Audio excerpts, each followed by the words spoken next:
standard is the standard, or so we're told on a fairly regular basis. But what is that actually? What is the goal for the 2023 NFL season? Good morning to you.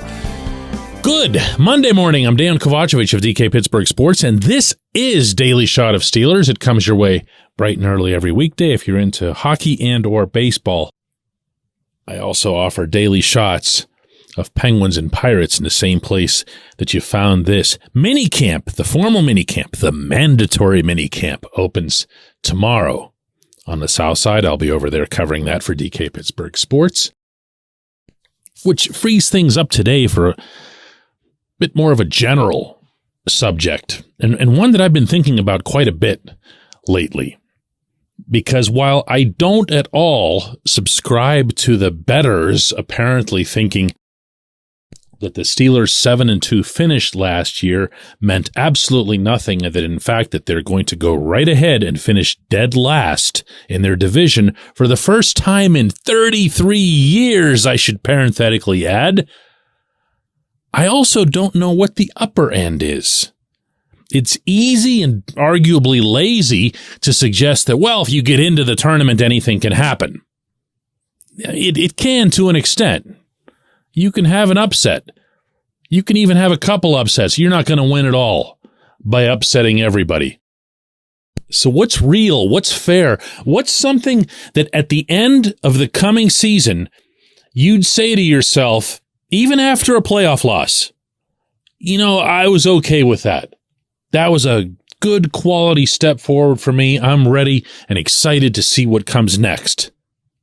Yeah, I know that would never happen. I just had to throw it in there anyway. But what would be fair, even with a clearer perspective, let's say, 3-4 weeks after said playoff loss? Would it be just winning a single playoff game?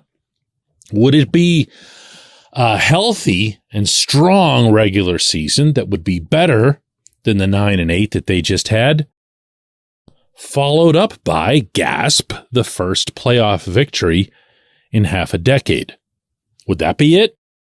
Or would you be more into a significantly improved regular season, even if that came with one of those ugly thuds in the playoffs, like the loss to Jacksonville here? That kind of thing, where you just say, that's just fluky. We're not going to take that too seriously. I'll tell you where I am, okay? Because I know what the Steelers' own answer to this is going to be, and it's just Super Bowl this, Super Bowl that. They say it every year, no matter what the circumstances are. They said it in the summer after Ben had retired. So they've lost their license to offer any sort of standards as to what it is that they're expecting to achieve that coming season. They're just going to say Super Bowl, and they've said it so often that you don't even hear it. Well, here's mine. Okay, and I'm going to say in advance that you're going to hate this, because I know everybody likes to have real hard and fast numbers, and I'm not ready to do that. I want to see the full roster. I want to see what training camp looks like. I want to see at least some preseason before I get into they're going to finish with this many wins, this many losses, whatever. Here's mine. It's going to start with separated and distinct team statistics, chiefly offensive points per game. The Steelers averaged 18.6 of those in 2022. That ain't it. And to add all these pieces that they've added, to have this additional maturity that's rightly expected of everyone who was a rookie last year, or even was a second-year player last year, that they all should be that much better. To have an offensive line that's added Isaac Seumalo and a number 14 overall pick. To have a full off-season, preseason, and yes, regular season in which your starting quarterback knows he's the starting quarterback. All of those things I just mentioned should make everyone involved in the offense, including you-know-who as coordinator, be completely excuse-proof. Now, I'm not about to say that they should put up 30 points per game. That was the Todd Haley bar, some of you will remember, for when the Ben offense was at its absolute peak. Antonio Brown, Le'Veon Bell, everything, that whole line. But I am going to say that I expect to see 25 per game. And I know, that's a whole nother touchdown. But I really don't think it's asking that much. First rounder at QB, first rounder at running back, that line we've been talking about. Second rounders at either bookend of the tight end position. Look at the talent, prospectively anyway, that's at wide receiver, especially with George Pickens. Is there a superstar in that mix? I don't know. Maybe Pickens, maybe not anybody. But is there talent? Yes. Is there depth? Yes. Is there now markedly more experience than there was a year ago? Yes. Yes. And if this team concurrently can pick up an additional touchdown per game just from the offense, that changes a lot of things on both sides of the ball. I don't know that the defense is going to be better, in large part because the defense was tied for the NFL lead with interceptions last year. And while Minkah Fitzpatrick's still there, I don't know what you're going to get out of DeMonte KZ. I understand that Terrell Edmonds wasn't picking off a bunch of balls, but I know that Cam Sutton was part of that, and that they didn't want to lose Cam. And that even though they've replaced him with a guy who might end up in Cooperstown and Pat Peterson, and they also have a first-round pick, Joey Porter Jr., and others that they're excited about, we, right now, none of us, don't know how that secondary is going to shape up. And that was the strongest suit of that defense in 2022.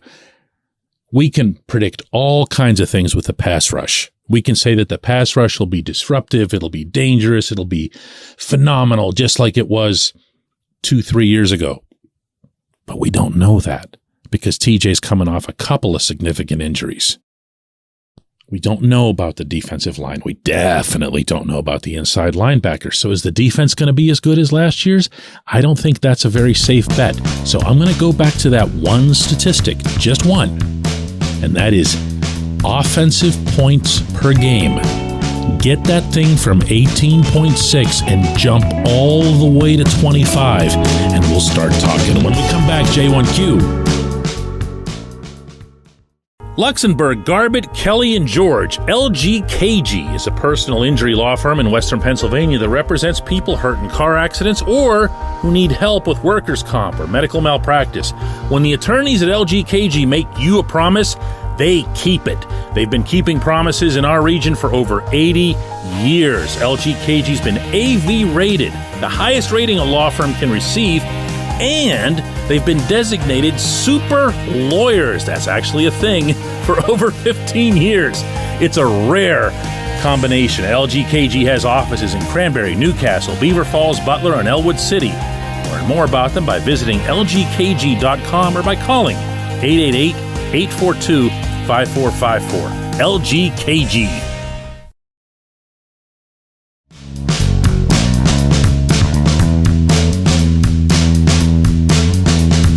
Today's J1Q comes from Randy McCracken, who says, DK, I think the reason that there are so many questions about who's looking good in OTAs and off-season work is because we're all hungry for football, and it's all we've got right now. Randy, I hear you. And for anybody who doesn't know, Randy's responding to, I guess I poke some gentle fun. I don't make a habit of doing that, but at listeners who will just constantly bring up, how does this guy look? How does that guy look? And if you spent 5-10 minutes at any of these things, and I understand not everybody can. That's why I said I'm not taking that stuff very seriously. You'd know what I mean when I say there just isn't that much to discern. It's not that interesting. It's definitely not something from which you would say, well, today's number one star was. You couldn't do that. There are a handful of drills that happen within each 2-hour session, almost all of them involving simple passing sequences and or getting down to the goal line and working on 2-point plays where you can say, all right, that wide receiver beat that DB, or that DB really did a great job of reading that coverage, but none of the ancillary stuff is involved. There are no pass rushes of note. There's nothing physical at all that happens, including in the coverage, meaning pass coverage. So even that's not there to be told. And that's why anytime you ask Mike Tomlin a question about this stuff, and I know all of you have heard this answer before, it's football in shorts. It's football in shorts. So you try a different way to ask something about something that might have happened on the field, and you'll get it's football on shorts anyway. That's because he's right. There's just not very much to get from it. So when you see, hear, or read someone discussing, for example, Corey Trice Jr., and I think that's the way that this subject came up on our show last week, don't take it too far. You don't know yet. He doesn't know yet. The coaching staff doesn't know yet what he can or can't handle in a camp setting. But here, let's take this just a little bit further. Let's say, hypothetically here, that Trice were to continue to show well over these next 3 days of minicamp, whatever that entails. And Tomlin and Terrell Austin and Grady Brown all get together after these OTAs are done, and they say to themselves, hey, you know what, gentlemen, when we reconvene at St. Vincent College, we like this kid, but we want to test him. We want to find out what he's all about. Do you know what Tomlin's going to do to Trice? Do you know what's actually going to happen? I can guarantee you if there are any former players of his who are listening to this show right now, they're all nodding along with me because they know he's going to put Deontay Johnson up against him. Now, you and I can throw our noses up at Deontay because of the running backward thing and whatever else here. He would be your worst nightmare in a camp setting because you're not going to play him super physically and you're not going to have any clue or wherewithal as to how to cover one of the NFL's 3, at most 5 best wide receivers in terms of route running. I'll say it again. You cannot like a lot of things about Deontay's game. You cannot argue with his ability to get open. There's a reason that Ben once said he can't be covered. And if you put Deontay with his diverse skill set against that kid, you're going to be doing that for the pure purpose of exposing him. Not to make a point of it and not to make him, feel like he's not good enough, but to let him know how far it is that his game actually has to go. It's, in a way, a measure of respect that's paid by the coaching staff. And it comes, by the way, with a lot more value than lining him up against, say, Patrick Peterson. You don't have anything to learn about either Deontay or Peterson. You have a lot to learn about these young corners. Maybe it'll be Joey Porter Jr., but mark my words, it's going to be Deontay that goes against the young corner that they'd most want to test. Remember this, mark it down. We will bring it up when those drills begin out there. I appreciate the question. I appreciate everybody listening to Daily Shot of Steelers. We'll do another one of these tomorrow.